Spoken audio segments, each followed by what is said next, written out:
I'm John Melia. Come from a military family, third generation military. I'm a former Marine. In 1992, I was on a Marine Corps CH-46 helicopter on a mission off the coast of Somalia. The helicopter that I was in exploded in midair, crashed into the ocean, killed 5 of my friends, injured 14 of us, and went across the world through the recovery process and ended up here at a hospital in Texas at Brooke Army Medical Center where I recovered.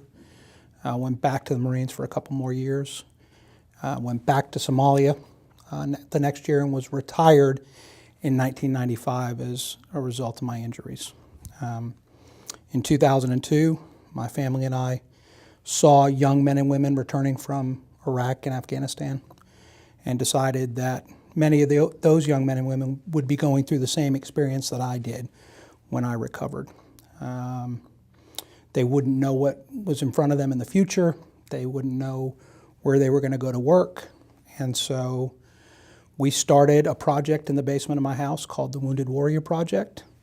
It started with $50 and a network solutions website and has now grown to be the largest veterans nonprofit in America and raises about $400 million annually.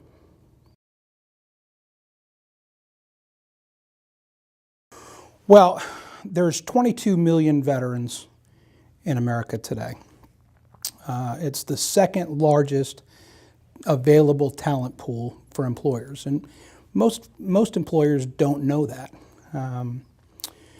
You know, about 15% of the military force transitions annually, meaning they get out of the military, 15% get out of the military.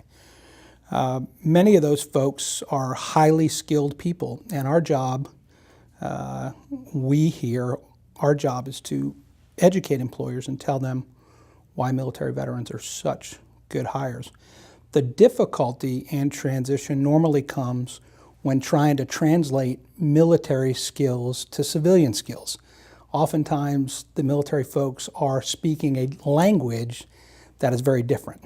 While the skills are the same, the language is different. So we help folks speak differently about their skills and educate employers on how good an employee a military candidate can be. I think it's changed drastically in the last 5 years. Many employers have opened their doors to military veterans. I think where the disconnect comes from is in employers having a strategy to go get them, kind of an upstream strategy where they're recruiting before they get out of the military and they're matching the right candidates to their available jobs. It's nice that they're saying we're a veteran-friendly company, we're interested in looking at you, but if they don't know what they're looking at, if they can't translate the language on the resume, it's not overly helpful to each party. So that's why it's important that companies develop a strategy for military hiring. That's what we provide here, absolutely. First of all, we'll look at what the job requirements are that a company has.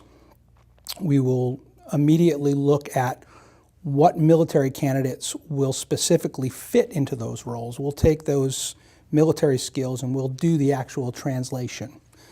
And then we will develop an upstream strategy where we go into the military and look for those candidates. Oftentimes that's geo-targeted. You know, we know that truck drivers come from 7 or 8 major Army bases. It doesn't make sense for us to be looking at places where there's no truck drivers. We're going to go look at those 7 or 8 major military installations where truck drivers are coming from so that we can help companies find them.